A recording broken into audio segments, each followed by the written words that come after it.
I want to call several things to our attention, several different words that the Apostle Paul uses in this passage. First of all, I want us to look at the word English, our English word faith. Paul says, fight the good fight of faith. The English word fight was translated from the Greek word pote, which means to contend. Wow. Y'all heard that word a minute ago?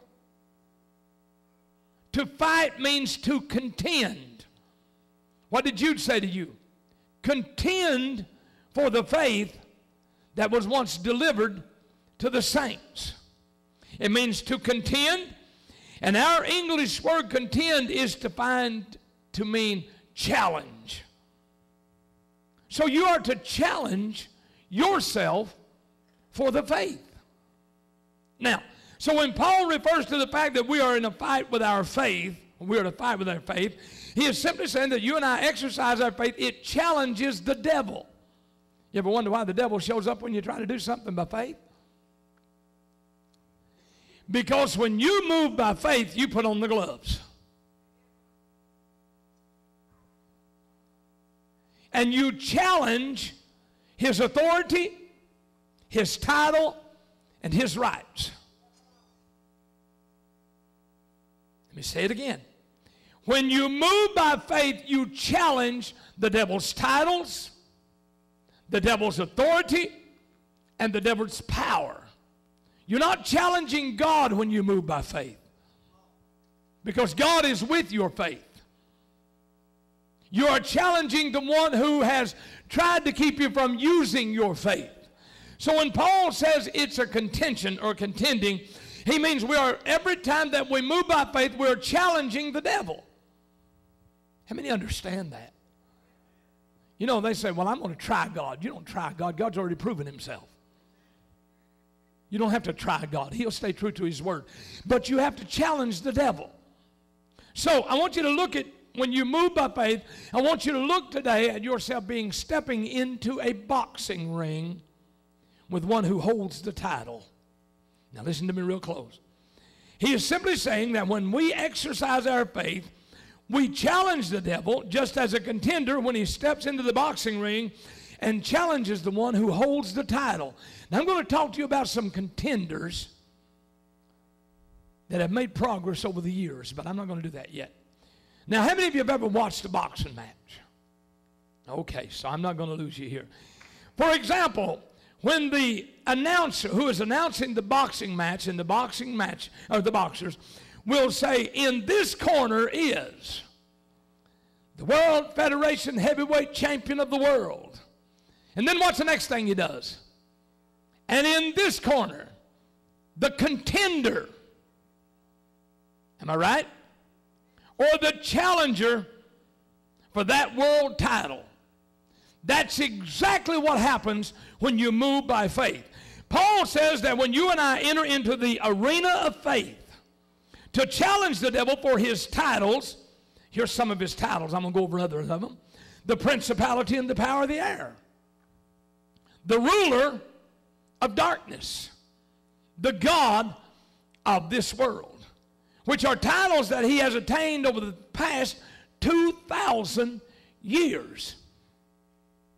Everybody got that? When we enter the ring, we enter as the contender in the fight or as the challenger in the fight. Now let me give you some statistics on some contenders. In 1952, Jersey Joe Walcott, who then held the title as the World Boxing Federation Heavyweight Champion of the world, entered the ring with the contender and challenger and underdog-related Rocky Marciano, and lost the world title by knockout in the 13th round. The contender was the underdog. In 1973, Joe Frazier, who then held the title as the World Boxing Federation Heavyweight Champion of the world, entered the ring with contender and challenger and underdog-rated George Foreman. Wasn't expected to win. Lost his world title by being knocked down 6 times in just 3 rounds. The referee calling the fight by technical knockout.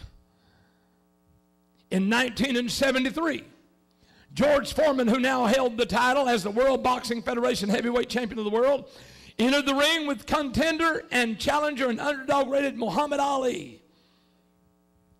And in the 8th round, lost his title by technical knockout. In 1990, Iron Mike Tyson, who held the title as the World Boxing Federation champion of the world, entered the ring with contender and challenger and underdog rated Buster Douglas. And in the 10th round, lost his title by knockout. You see, holding a title does not make you inexhaustible. It does not make you undefeatable. It does not make you invincible. And it does not make you unconquerable. Now listen to what I'm going to preach. Because it has been proven time and time again in practically every sport that an individual who holds on to a title holds on to that title only until someone better, someone stronger, or someone faster comes along. On June 15, 2005, Jamaican runner Osapa Powell set a world record, a new world record for the 100 meters with a time of 9.74 seconds. And claimed the title as the world's fastest runner.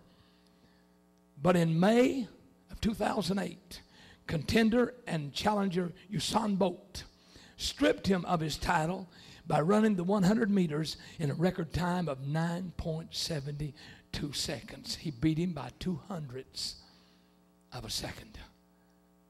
But he beat him. Now let me share something with you. What you need to understand about this fight is that it does not matter that we enter untitled and as the underdog. Understand that. When we look at fighting the devil, we often look at ourselves as an underdog. There's no way that I can ever defeat the devil. But we enter as a contender. And even though you and I enter the fight as a contender, it in no wise implies that we have to enter the fight feeling like the underdog. I'm going to pump your faith is what I'm going to do today, to put the gloves on. Some of you haven't had them in so long. You don't remember when the last time you swung at the devil. You just know you didn't connect and you gave up. Throughout the history of the sport of boxing, contenders have taken the championship title from boxer after boxer after boxer. Listen closely. Simply because the champion, the viewers, and the world underrated them and therefore viewed them as being the underdog. I don't care who tells you. You can't do it. You can. It doesn't matter how many people tell you that you don't have a chance. You do. But you got to keep the right frame of mind. Now, here's the reason they rate you as an underdog. When someone is rated as the underdog, it simply means that means through which the contender or through which the challenger is encouraged to be discouraged. Do you know why that when Muhammad Ali got ready to fight George Foreman, he was rated the underdog? You know why? Because they wanted him to be discouraged. Encouraged to be discouraged. What the devil wants to do is encourage you to be discouraged in this battle, in this fight of faith. He wants you to look at yourself as an underdog and enter the fight with the attitude that there's very little possibility that I'll ever emerge a champion. It's a psychological effect of defeating him before he ever enters the fight. There's no greater disgrace to that boxer that's standing on the other side of that ring than when he is introduced as the contender. Because what that says is he's probably going to lose. And he's been rated as the underdog, and he automatically begins to think like an underdog. I'm going to tell you something about fighting. There has never been a boxer that has ever took a title that identified himself as an underdog. Did you ever watch when they interview the fighters? It doesn't matter if this man's won 50 fights and this ain't one but one. I'm going to go in that ring and I'm going to knock him out. You know why? Because he believes in himself.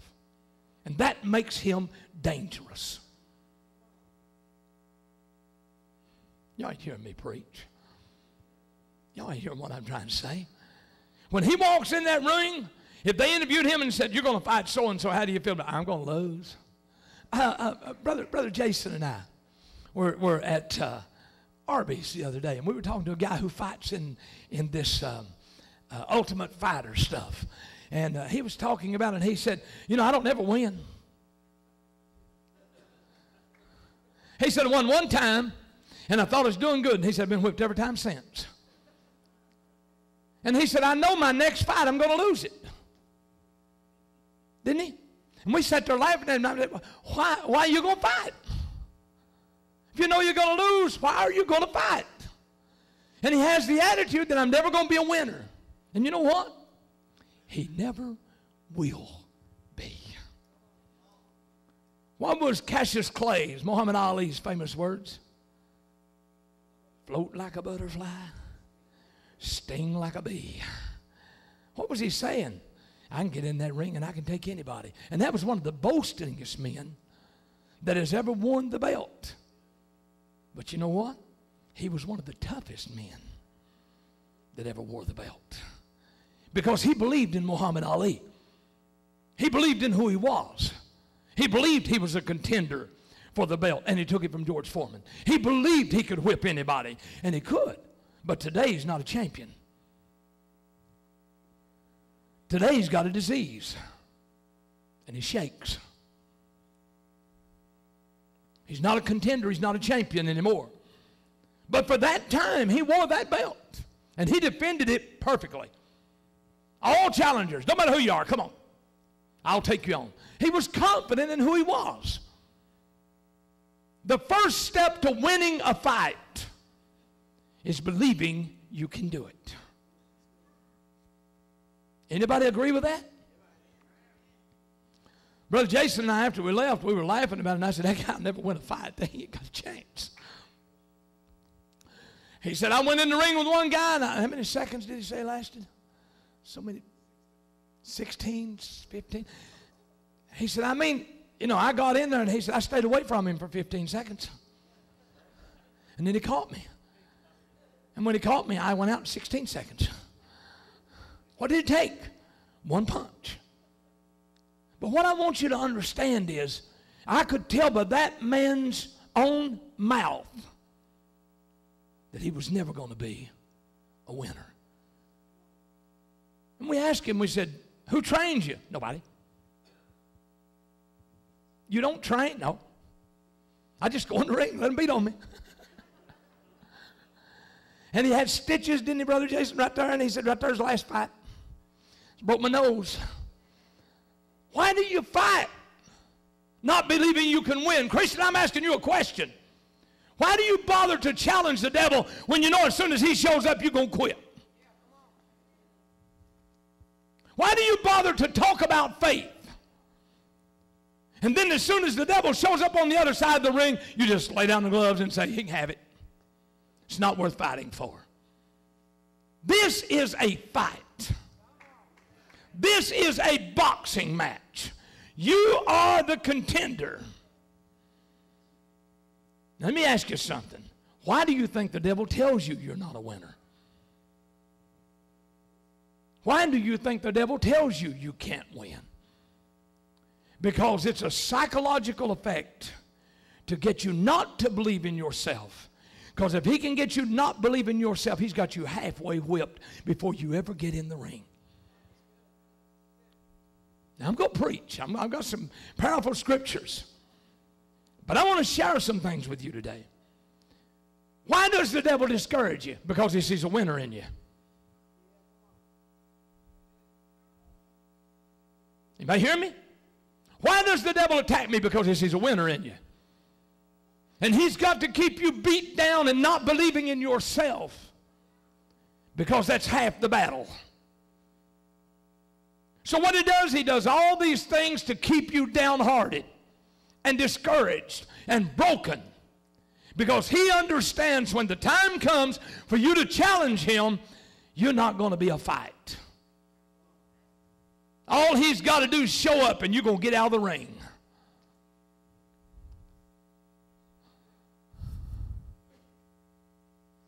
But I came to tell you, there's one who believes in you. Whether you believe in yourself or not, there's one who believes in you, and he has already defeated the devil and stripped him of all of his titles. Let me show you. Go to John chapter 12 and go preach to you. I'm going to get you in that boxing ring. You've been sitting in the dugout. You've been sitting on the sideline. And I'm going to get you in the boxing ring today. But first thing you've got to do, turn around and tell somebody, I got to believe in myself. I have never met so many people that have no confidence in themselves. You know, one of the main reasons, can I share something with you while you're turning to John chapter 12? Do you know one of the main reasons we don't have confidence in ourselves? Because we don't have confidence in anybody else. It's just an act of our own thing. I don't believe in me. I don't believe in you. I don't believe in anybody. And next thing you know, you become discouraged and defeated. You've got faith. God gave you that faith to exercise. You can't exercise it. Exercise that faith, not believing in people.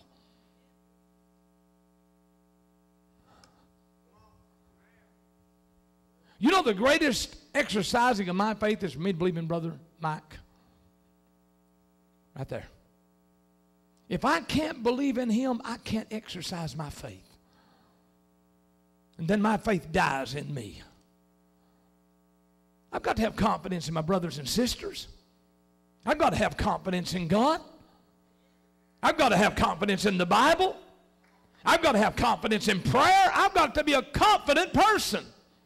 And if you're not confident in yourself, and then you're not confident in anybody else, then you've already lost the battle. Just go ahead and take your belt off. Because you're not even a good contender in that frame of mind. John 12, verse 11.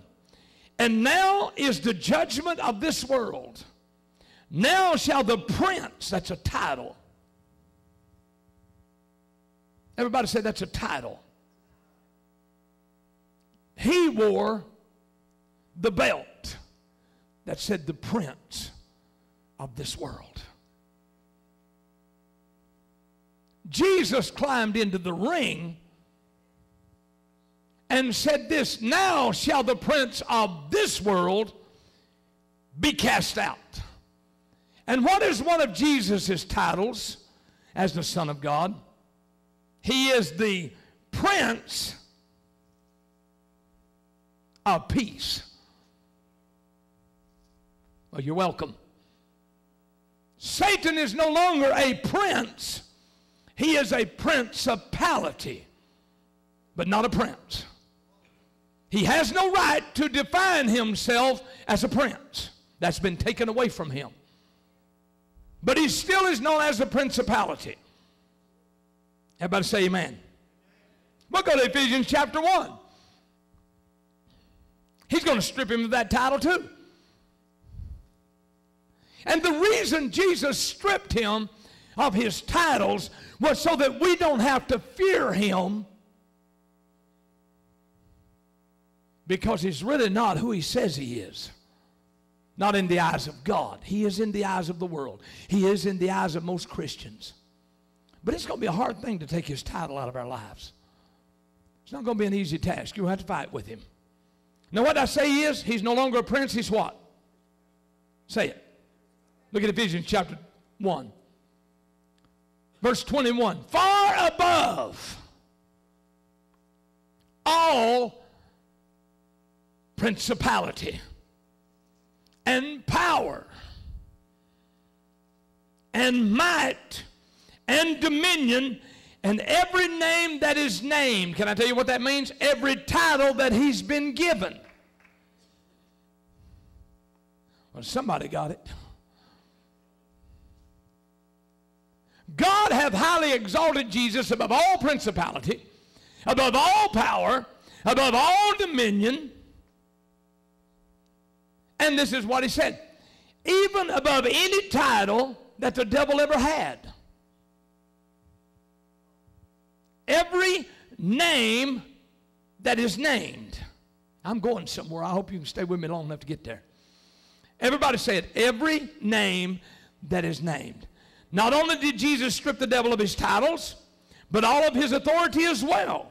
Listen to Matthew 28, verse 18. And Jesus came and spake unto them, saying, all power, not part of it, not 3/4 of it, I have defeated the devil. All power is given unto me, both in heaven and in earth. How many see that? In heaven and in earth. Jesus stripped him, the devil, of his power also. Listen to Hebrews 2 and 14. I'm showing you something.